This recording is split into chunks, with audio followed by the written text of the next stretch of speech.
Yes. The president has given at least half a dozen job speeches already this year by CBS News count. What's different about this speech?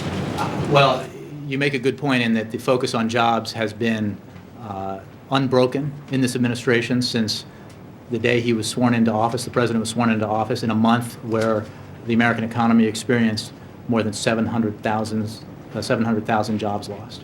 Where that first quarter of 2009, the economy contracted at, I believe it's over 8% is now or maybe that was the fourth quarter of 08, but an incredible amount of shrinkage.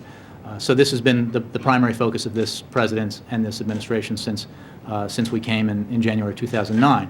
We are constantly looking at ways to continue to grow the economy and create jobs, and we obviously, for a variety of reasons, the economy slowed and experienced headwinds, and we have not been chipping away at unemployment at the rate that we need to be, and the president feels very passionately that we need to take new measures to ensure that the jobs are created and the economy grows. So your point is well made in that this has been a consistent focus of the president's, but that focus will not diminish at all in the coming months or years.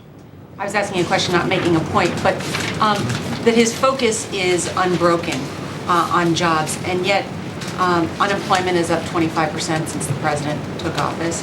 What's his record in terms of creating jobs? I understand that you're not making a point, Nora, but I think anyone... The question is, what's different in this new speech? What is going to be different? Well, I think you will see what the president proposes to enhance growth, enhance hiring, and you will judge then what's different about it, the new ideas that are contained within it, as well as ideas that you've heard about. But I think I can't let the premise go uncommented on when you talk about the amount of job loss in the time since the president was sworn into office. I don't think anybody, except the most fervent partisan, would suggest that the 8 million jobs lost because of this recession were lost because of actions that this president took. Those jobs were lost within the 4 months, in the months prior to his swearing in, his inauguration, and in the months thereafter. Since this president's economic policies had a chance to take effect, there have been more than 2 million private sector jobs created. The economy has grown, albeit not at a pace that satisfies him or any of us here in the administration. And that's just a matter of absolute record and fact, indisputable.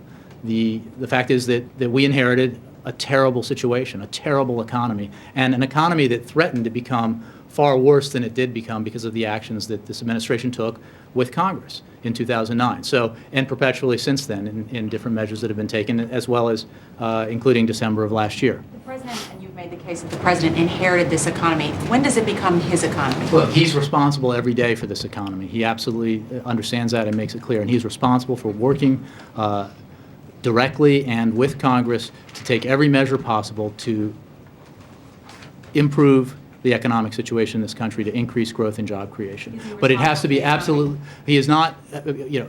What has to be clear when you phrase a question like that in the way that you did, it has to be clear the situation that we have been, the hole that we have been climbing out of as a country. Democrats, Independents, Republicans, Americans have all been climbing out of because of the terrible Great Recession that this country has endured. So. He is on the job and responsible every day, and that's why he is, to go back to your first question, why he is coming forward in the coming days with new proposals to further job creation and economic growth.